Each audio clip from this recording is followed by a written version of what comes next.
Hello there, Pisces. This is your May 2025 tarot reading. Let's see what is coming up this month ahead for your sign. I think I should just mention to you that if you want some extra special content for exclusively the sign of Pisces, I've done a 6-month overview reading, which I'll link down below. That's going to bring you to what you should expect or what you can tap into from the months of June to November of 2025, okay? And if you end up feeling like this reading resonates with you and you want to go deeper into May 2025, I'll also link another reading down below too, but let's get right into this for you. Big energies happening in the sign of Pisces at the moment. Venus, the North Node, and Saturn are hanging out towards the end of Pisces. And this is bringing forward a lot of enduring, creative, purposeful, and aligned energy that you are potentially the container for at this time in your life.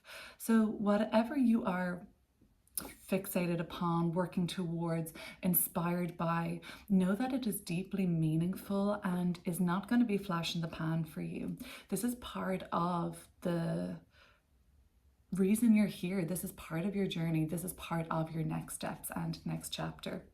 3 of Swords. We also have the 9 of Wands. The Empress.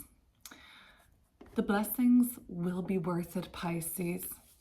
Just remember that the Empress is going to be on the other side of how you've potentially experienced the last couple of weeks to be. There might have been an uncomfortable truth that has been revealed. It's almost like, you know, somebody has sent a letter in your door, or somebody that you've known for a really long time has told you information that, you know, you should have known 3 months ago, 3 years ago, 30 years ago. The 3 of Swords is often a revelation, and which can be really hard to ignore, and sometimes we wish we haven't heard it or seen it. The truth can hurt, but the 3 of Swords is about growth as well. So from what seems to have been a uncomfortable revelation, it could have felt like a betrayal, a disappointment, a heartbreak. It could have felt like, you know, some of you had you're like a gut punch or something like that. It's left you feeling like, who can I trust, right? I kind of have my guard up now. I'm kind of peeking over my shoulder. This is going to be part of the process in May, but ultimately you can hold space for huge blessings, Empress, and I mean huge blessings, right? Okay. This is when you are catapulting this month, Pisces, into this like creative surge. You're birthing something beautiful into the world. You're creating something. You are a container at this time in your life for love. You're very present. You're very aware, right, Pisces? I mean, sometimes you might say, I'm too aware, I'm too self-aware, I'm too aware of other people's motivations, I'm too aware of people's wounds and projections, and it can really be a lot to handle, okay? And there is there's kind of like a duty tax you have to pay for being the final sign of the zodiac. The role you signed up for isn't necessarily easy, but it's because of your accomplished, advanced soul level that you're at right now, and at this stage in your life, is that you've chosen this, and for better and for worse that comes with that. I'm going to get into this a lot more mundanely and start pulling more cards to clear it up. But what I will say is there is a slingshot effect that's about to take place for you in the first week of May. Actually, really the end of April. So you may have already been very much in this slingshot effect. This is for the people like you, Pisces, that can feel what is going on in the collective right now. This is not for the love and light, new age spirituality, kind of like, you know, spiritual bypassing, not able to hold space for heavy, deep emotions or sacred rage or the shadow of self. This is for people and souls like yourself that are truly integrated and present and can see what's going on in the world around them and in their lives. And I'm not telling you or advising by any means to become immersed. There's a difference between being aware, I suppose, and being engrossed or consumed by other people's issues, consumed by the trauma in the collective.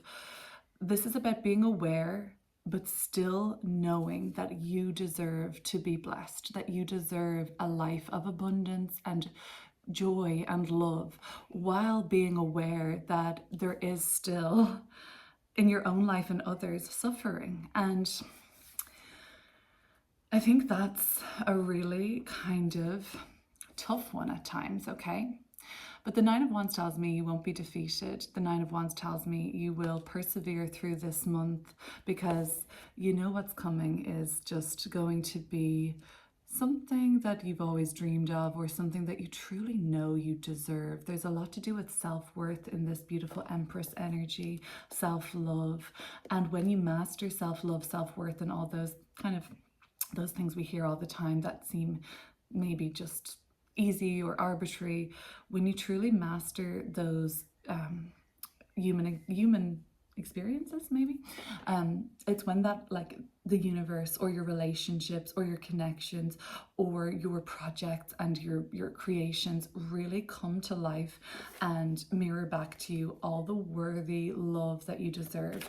So now let's pull some more cards and go deeper into what did this realization. That might be a few too many cards, but I'll definitely have a look at what we've got here. Hierophant, Knight of Wands, Two of Cups. You might have been privy to some information around people's relationships or your own relationship. Your relationship with a sibling could be coming up as well, or siblings like aunts, uncles, and things like that.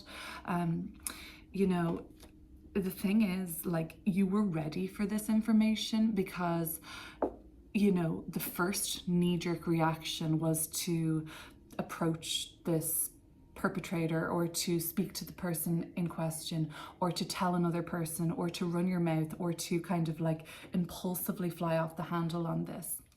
But I think that the Hierophant is much more cautious. So I think that part of the growth around what this revelation has been for you is your reaction to it, and what you choose to do with this awareness and knowledge might be quite different. I want to pull some more cards, because those jumpers might not be for everybody, okay? But if you are finding like this reading is for you, I have so much more content for Pisces linked down below, but I would love if you would make sure to be subscribed to this channel too, please, and comment, like, share, anything that you feel like you want to do would be really great. And let's have a look at this revelation. Let's look at what has been being dug up and brought up, you know, I don't know, you know, if you're anything like me, that full moon in Libra was rough. The full moon happened on the 12th of Libra. It was opposite to Chiron, the wounded healer, which really amplified like where we're wounded at our core, where we are still essentially have knives in the heart over, and we know that that can't really heal until those knives are pulled out. And it can be a whole bloody mess when that happens, and there's a lot of tears. Maybe you need a good cry, Pisces. Maybe you've had a good cry. But the Three of Swords is coming through with the Eight of Swords in reverse and the Strength card. Okay, it's a process. It's going to be a process for you. It always is, right? The Strength card, we think that this is, and it is a great card, you know, it shows your resilience, and it shows that, you know, you can rely on past experiences that you never thought you'd be able to overcome, and use that as kind of like an enriching reminder that you're going to overcome this again. But it often shows up in tandem with cards that are difficult. So in order for Strength card to prevail, we also know that we need to be strong, and something is challenging us, therefore. So the Eight of Swords is very much, I mean, the good thing about the Eight of Swords is it's on you. Is that a good thing? The Eight of Swords shows us that we're the culprit many times of our own suffering. Is there a chance that really you could let this be? I'm not saying that you should be in any way a doormat, God no, or like, you know, you should tolerate any kind of like disrespect. But I wonder how much of this revelation has even got anything to do with you directly. I know you may say, well, no, it is my relationship, or it's my relationship with my family member, or blah, blah, blah, for sure. Okay. And that is something to do with you. But is it directly to do with your actions, your behavior? Is it directly to do, and some for sure it is something directly to do with you. But I just wonder for some of you how much of a pickle you are finding yourself in because of how you believe that you should be the person holding this, rectifying this, doing something about this, advising, counseling, controlling. That's a big one with the Strength card, right? Do you think that you should be the person to control other people? And I don't see this as a kind of like in a sort of malevolent way. I more so just mean like, do you feel responsible? Do you feel like it's up to you, or it's on you on some level to take care of this situation? For those of you who are feeling like, no, this is very personal to me, this is part of my cross to bear, the Eight of Swords still suggests that this is your thing. This is oftentimes, you know, the Eight of Swords is a negative thought cycle, or something that we just kind of find ourselves wound back to time and time again. In the reversal, we are getting out of that. We're starting to see that I do this, I self-sabotage, I find myself back here. I find myself in this place in my dreams time and time again. I find myself in those kind of relationship dynamics, or self-sabotaging in a way when I don't tell the truth fully, when I'm not truthful to myself, when I lie, you know, that's a sort of self-sabotage as well. There's a control, Pisces, when we aren't honest, because we're trying to manage and maintain other people's perspective on us, or awareness of us. As well as that, we're also doing ourselves a disservice, because I feel like a lot of you Pisces are trying to control some of your more primal desires. This, you know, it's the way, it's so perfect here, right? The white kind of cerebral higher chakras versus the orangey red root and sacral kind of energies that are rooted down low, where our primal urges are. There's a kind of like you trying to ignore those aspects of yourself and jump right up to the heart chakra, jump right up to the, you know, third eye chakra. But if the lower chakras are blocked, then what you're going to be finding is an insincere or painful expression where you can't fully connect, where you can't fully let go. You might even be feeling some emotional numbness. And in order for you to really be able to clearly exist and just have this kind of inner peace, you've got to embrace your true desires. You've got to embrace what is driving you, right? What you really are passionate about, or what you really need. It's like the lowest chakra is like baseline needs, okay? And all humans have, we have needs, okay? And I just hope that this is a reminder not to ignore your needs, to find someone that you can trust to let go and just unleash all of this Three of Swords. I haven't seen the Three of Swords come up in a reading in a really long time, Pisces. So maybe you need to have a big old cry. Yes. And I think we'll leave it at that. I think we'll look at the Nine of Wands now. So you'll not, I see the Strength card now, and it's just reinforcing the Nine of Wands. Like, you won't give up in May. Sometimes when we're so close to breaking through and receiving that reward, that is when things get tough, okay? That is when things become more challenging.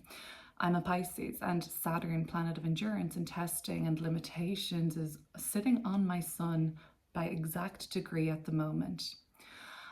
Physically, the sun, my vitality, I have felt that being diminished, but I know that hardship is not something to ignore. Many times, I think Pisces, all of us, we can ignore hardship, but that's where we're growing, right? So I think that we should embrace what is challenging us right now, because ultimately it's going to offer the most amount of transformation and growth. The Eight of Pentacles in reverse. I know you don't want to do that hard work, okay? I get it. I want it to be fun too. But there's the transformation of the Death card and the evolution. So the thing that's hard to do, the thing that's boring, the thing that's dull, the thing that you started and you don't want to finish, the inner work for many of us, right? Chop wood, carry water, right? That's what that looks like to me. The kind of new age spirituality of love and light that I spoke about, and if that's your bag, you probably won't find it here. We talk a lot about the shadow. We talk a lot about what it is to be human here. The Buddha said, before enlightenment, chop wood, carry water. After enlightenment, chop wood, carry water. There might be a desire for you to skip and bypass what it is to be human and to do this, a tendency of Pisces to escape reality. And really what you're getting then is a superficial experience that is not truly part of, you know, unless you're Buddha, right? Unless that's the call in this lifetime, then, I mean, he's still probably chopping wood and carrying water. You still have to do the day in, day out, the monotony, the grind, the inner work can't be ignored. And there's always going to be something. I just said it in the Sagittarius reading. You might have a Sag moon or some Sag placements going on, but you know, you can have this, you know, perfect morning routine, your yoga, your breath work, all of your things, but there's always something going to be lurking in the shadow part of your psyche, longing to be seen and integrated and potentially ultimately alchemized into your power, into a gift. The most enriching gifts that we can find are parts of our, or sometimes at least can be parts of ourselves that we shun and ignore. So you don't want to do it. You don't want to, it's not fun. It's actually a drag. It's just not your expertise. Upright, the Eight of Pentacles is very accomplished, very focused. They trust that they can do this job. But in the reversal, like, this is a bit out of your comfort zone. This is out of your wheelhouse. And because you're not familiar with how to do this, or like it doesn't come naturally to you, you're like, you doubt yourself. Eight of Swords in reverse, Eight of Pentacles in reverse. It's really interesting because the eights in tarot are about a transformation. Death card. In the reversal, there's like a resistance to transforming, right? There's a resistance to this big change for you. And that actually came up for you in the other May reading I've done for you. There is a resistance around making a necessary change. And I believe I said, and as a result of that, the message was that you might start feeling like things are passing you by, that your ship has sailed, that opportunities are evading you.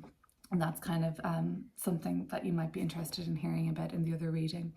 But yeah, the transformation occurs in the trenches, Pisces. It actually occurs in the things that you may deem to be unfun, unsacred, not important, not necessary, not valuable.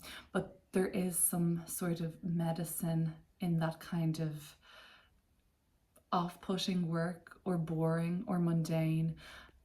And it's not fun, it's not easy, it's not seamless, and that's when you really have to roll up the sleeves and go the extra mile, because when things get challenging, you know that you're really close to breaking through to what have we got coming up in this Empress card energy.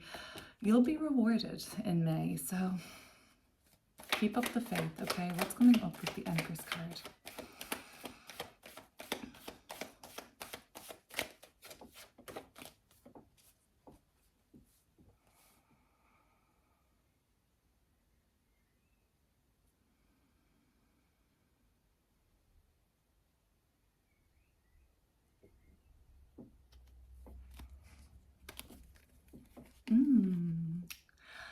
Oh, so delicious. The High Priestess and the World card. the secrets of the world, the mysteries of the universe will be beholden to you, Pisces, okay? Who is it that will inherit the world? They say the meek, they say the hungry. It's the people that truly are here in the present, that have not lost their compassion, that have not lost their humanity, that can see what it is, the suffering, right? And we don't want to be consumed there. We don't need to be in the trenches fully unless it is something that is part of our karma or what we're called to do. But there's a balance between being detached and being aware and observing and being consumed. But I think, Pisces, those of you who have gone through and experienced trials and tribulations recently, that is the meek, right? They're the people who work, who grind, who do not ignore what it is to be human, who are fully embodied with the very wide spectrum of emotions and wounding and trauma of their own self and the collective. And again, there's a difference between being consumed and overwhelmed and detached and the shadow of Neptunian Pisces, deluded, right? There is a reward for your experience, and I don't want to sound like there's a punishment if you don't do this, but this is Saturn, right? The world card is Saturn. So when things are challenging, Saturn, when things are very testing, that's when that things are about to get really, really good for you. The High Priestess, okay, with her pomegranates and her portal that she sits and the secrets of the moon down here, you will be inheriting or receiving messages, secrets, answers to questions and concerns that you have found to be quite mysterious. There is a kind of energy of seeking, being the seeker, but not really having to do much. The High Priestess and the Empress card are quite yin, feminine, receptive, certain that, at the right time, in the right place, they'll be there. They'll be finding what it is that they need to unlock the next parts, the next steps. There is going to be a revelation, not like this painful Three of Swords, but a clarity, an intuitive knowing. And some of you are kind of you're a conduit, Pisces, at this time in your life to really receive big macrocosmic kind of awareness and how to lead, how to inspire, how to fulfill your dreams, how to align with your purpose. Like I said, the North Node of Destiny, Venus, and Saturn are in Pisces now. So how to tap into this once in a lifetime energy. I mean, it was more once in a lifetime for sure. We'll never see that again when Neptune was there last month. But this has been a building up. This has been building up since January of 2025, actually, when the North Node moved into Pisces. This is a treasure trove of insight, of purpose, of alignment, and of blessings that are in store for you throughout the month of May. And it's just hopefully encouraging you to keep going and not to ignore the things that are hard, boring, or tough, and not to ignore your true desires and core wounds too. Fun times, Pisces. I'm looking forward to what this month has in store for us Pisces peeps. And you know what else? You know where else to find me and all that. I'll link below, and I will thank you for watching this reading. Bye.